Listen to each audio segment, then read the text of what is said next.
Hi everyone, I'm Matt Bieniek. I'm an indie author, and I'm here to read you the first chapter of my latest series, Barnstormers, The Adventures of Kiki and Bridget. Book 1 is available now from Amazon in paperback or for your Kindle. Book 2 will be out shortly, and Book 3 will be out sometime in the fall. I'll be reading Chapter 1, The Flying Circus. The middle-aged but cocksure man in the loud sport coat climbed to the top of a temporarily erected wooden platform and lifted a conical megaphone to his mouth. "Ladies and gents," he shouted into the device, "welcome to the Clyde Beckerman Flying Circus." A smattering of applause from the crowd gathered along the edge of the airfield made him pause before continuing. "We have the world's most exciting daredevils here to entertain and astound you with their aerial artistry. You will see airships of all shapes and sizes performing stunts and tricks designed to thrill you and chill you. You will see death defied so many times this afternoon that you will think the Grim Reaper was afraid to come near the airfield." A few men in the crowd chuckled, and some of the women glanced around with worried expressions. This was the first show of the 1925 season for the Clyde Beckerman Flying Circus. No one knew how many people would turn out on a chilly Saturday in March, but for the past few weeks, walls and fences in the town of Keyport, New Jersey had been plastered over with colorful advertisements for the performance, showing all manner of aircraft, some even flying upside down and sideways. Attendance expectations were also tempered by the fact that the Aero Marine Field was adjacent to the Aero Marine Plane and Motor Company, so the locals were used to the sight of planes flying overhead. Some of the largest crowds the flying circus had performed in front of over the previous few years were in parts of the country that had no access to any air service. In those towns, the circus would find a farm to rent, and all the residents would come out to see for themselves that a human being could actually fly. "You are here on an auspicious day," the man with the megaphone continued, "because we have a young flyer making her first appearance with the Beckerman Circus." He paused for dramatic effect. "That's right, I said her. We are very excited to have this little lady joining our family, and wait until you see what she can do in an airplane. Why, she was born to fly. Let's give a big hand for Miss Bridget Doyle." Across the field was a row of biplanes lined up wing to wing, with their propellers facing the crowd. After hearing her name, a woman walked out of the hangar, and the crowd applauded politely. She was tall and full-figured, with long brown hair tied back in a ponytail.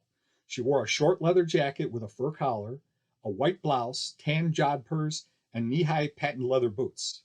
She waved to the crowd as she walked along the row of planes, stopping at the end machine, a green Curtiss Jenny, where two men in overalls were waiting. Her height was not that noticeable as she walked by herself to the plane, but when she arrived, the crowd could see that she towered over the two men. They spoke briefly, and then one of them helped her into the rear cockpit of the plane. He handed her a leather helmet and goggles, which he put on as he moved to spin the propeller. Once the engine started, the men pulled away the chocks that were wedged under the wheels, and the plane moved toward the runway. The ballyhoo continued. "Miss Bridget Doyle has been interested in flying since the age of 5, when her father, a noted airplane enthusiast, took his little girl to see the Wright brothers at Kitty Hawk. She begged her dad to take her to the local airfield every chance she could, and at the age of 12, she actually built her own airplane in her parents' garage." The crowd laughed. "She came to see our air circus last year and decided that this is what she wants to do with her life. Look at her go!" The green plane had taken off and was circling back to the field. As it approached the runway in front of the crowd, it dipped low so that it was flying no more than a few dozen feet above the ground. As it passed, the pilot waved to the people, many of whom waved back. As the plane reached the end of the runway, it swooped up in a barrel roll that made the crowd murmur its approval. "Miss Doyle was an ace pilot when she joined our group at the end of last season," DeBarker said. "But she went south for the winter to practice and to develop some of the death-defying stunts that you have come to expect from the Clyde Beckerman Flying Circus. Here is her version of that famous 24-cent stamp, the inverted Jenny.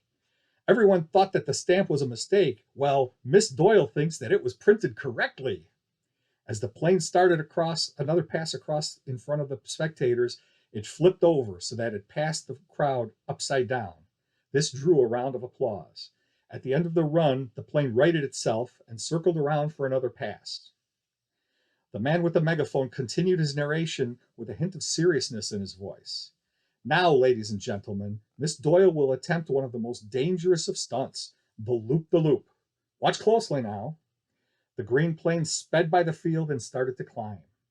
This is a dangerous stunt because the airship can stall as the pilot climbs. Up and up it went, and several hundred feet above the ground, it began to pitch back at the top of the loop. There is danger, too, in the stress on the plane as it continues the downside of the loop. Oh my God! Gasps were heard from several in the crowd as they saw something fall from the plane at the top of the loop. A figure tumbled several times before a large white parachute bloomed above it and immediately slowed the figure's fall. It's okay, folks. She's going to be okay, the barker announced. It's a good thing she had her parachute with her. While the spectators watched the figure of the pilot float gracefully to the ground, one of the men pointed to the left and shouted, "Look, the plane!" The pilotless plane had continued its loop and was hurtling toward the ground. Halfway down, it turned and appeared to be heading straight toward the crowd. "Keep calm, ladies and gents," the man on the platform shouted into the megaphone as people in the crowd turned to get out of the way of the plummeting plane. Just then, the plane banked up and left, away from the panicking spectators. It flew to the end of the runway, made a turn, and came down in a perfect landing. The people in the crowd stared as the plane slowed and taxied into the hangar, seemingly without a pilot.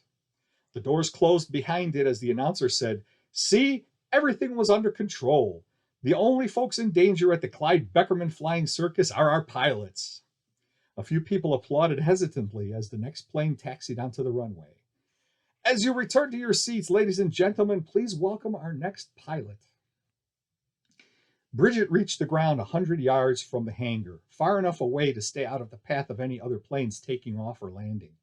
She quickly slipped out of her harness and gathered up her silk parachute as she watched the Jenny land safely. She squeezed the parachute bundle to her chest and hurried to the hangar. She arrived at the building as the plane taxied through the huge door. Slipping through the side door, she tossed her parachute over to where the mechanics were bringing the aircraft to a stop.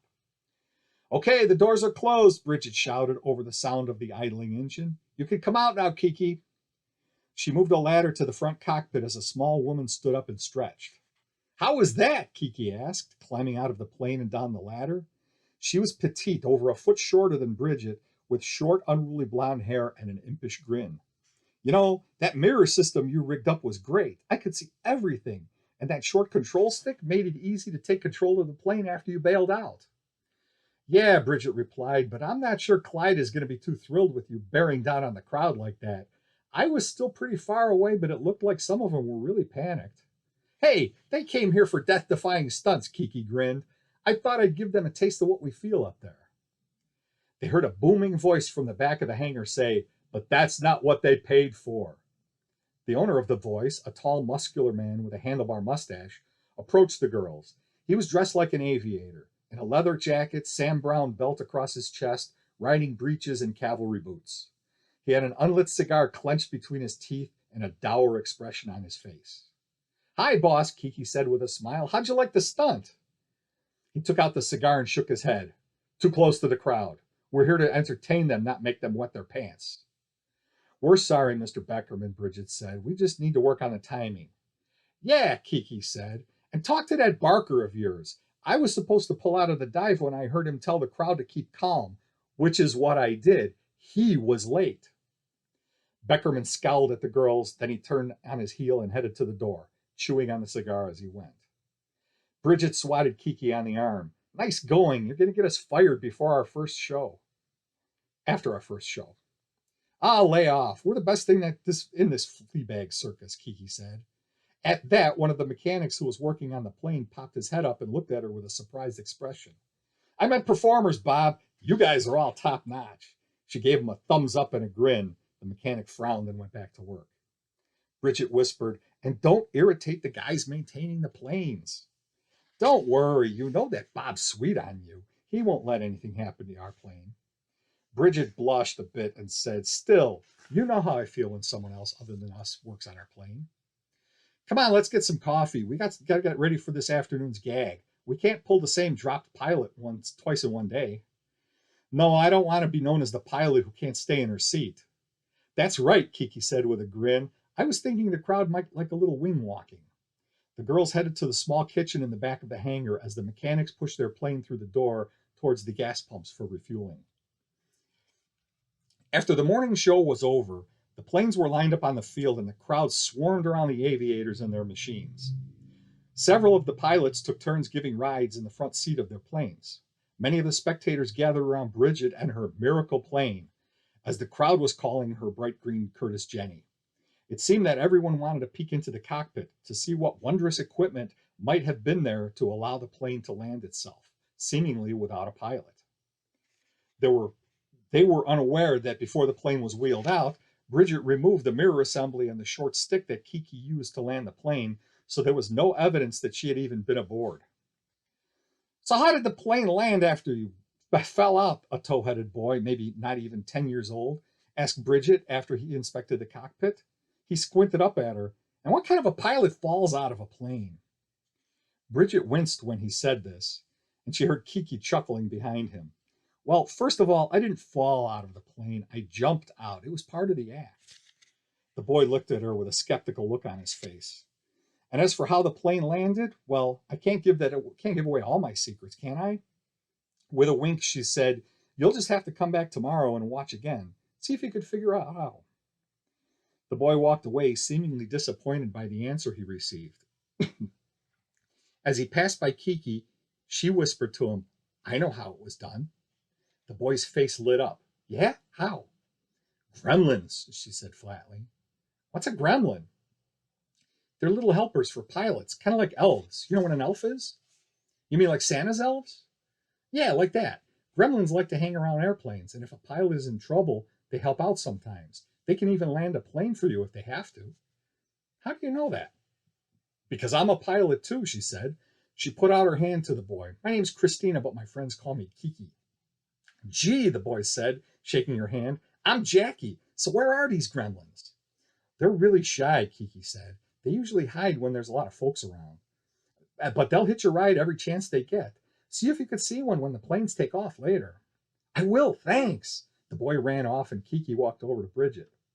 Bridget turned around from the crowd and asked, where'd you get that stuff about the gremlins? Kiki smiled. Remember the guy that we trained with back in Florida, the one with the wooden leg who flew in England in the war? He said that all the pilots over there blame their problems on gremlins. I guess it's as good an explanation as any, Bridget said with a shrug. She turned back to answer more questions from the crowd gathered around the plane. Farther down the runway, Clyde Beckerman was standing with another one of his pilots.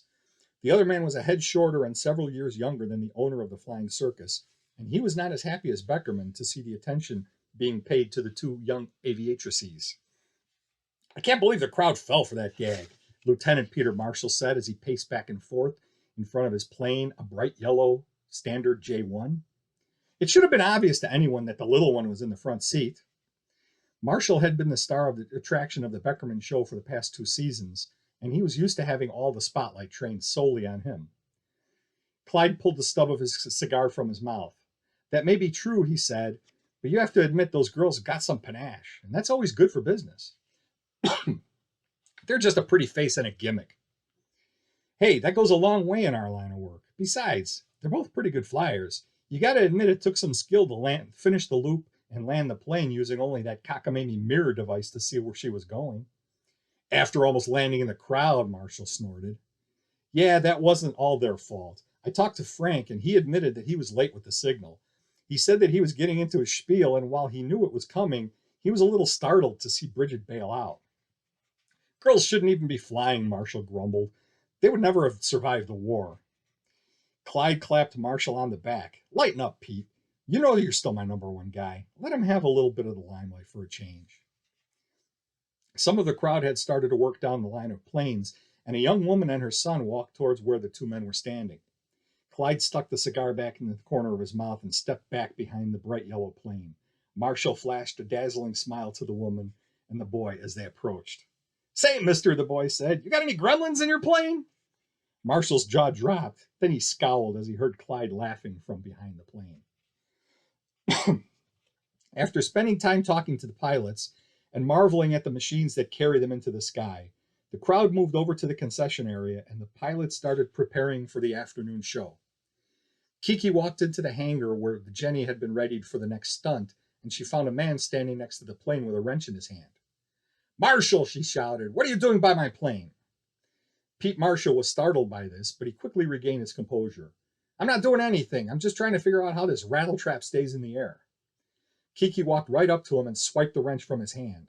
He was only a few inches taller than her, and she could almost look him straight in the eye.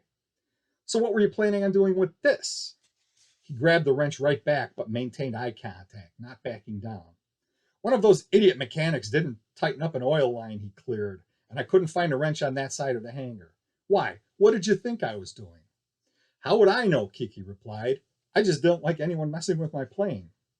He sneered. "And why exactly would I do that?" "I don't know. You didn't seem too thrilled when we stole your thunder this morning."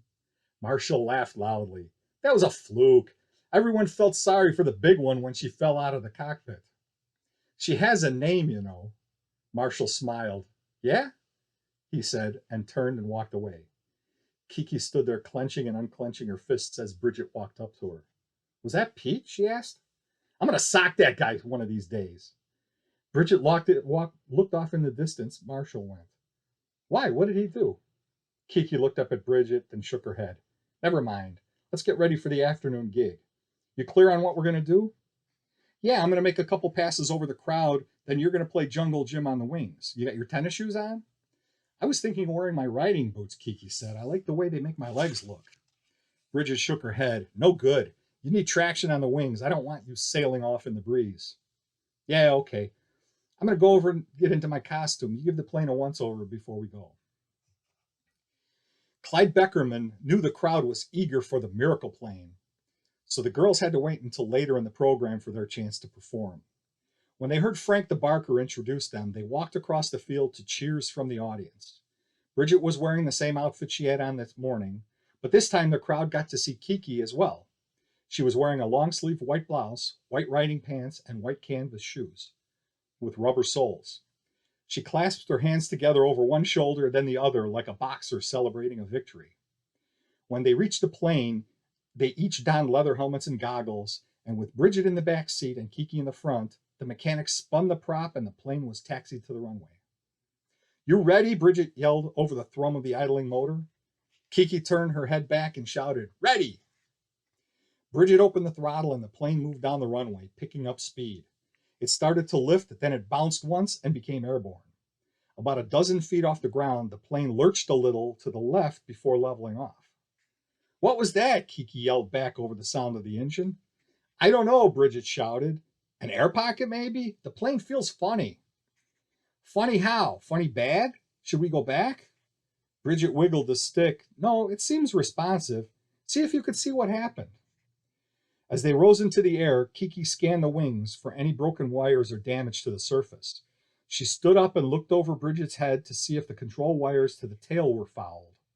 Then she looked over the side and sat down quickly. "What's the matter?" Bridget shouted. "Wheel!" Kiki yelled back and pointed down. The two girls looked over the side to see one of their landing wheels bouncing lazily down the runway. So how could the wheel just fall off? Was it just a malfunction, or was it tampered with? And how can the girls land the plane on only one wheel? We'll find out in the answers to these and more questions in the next exciting chapter.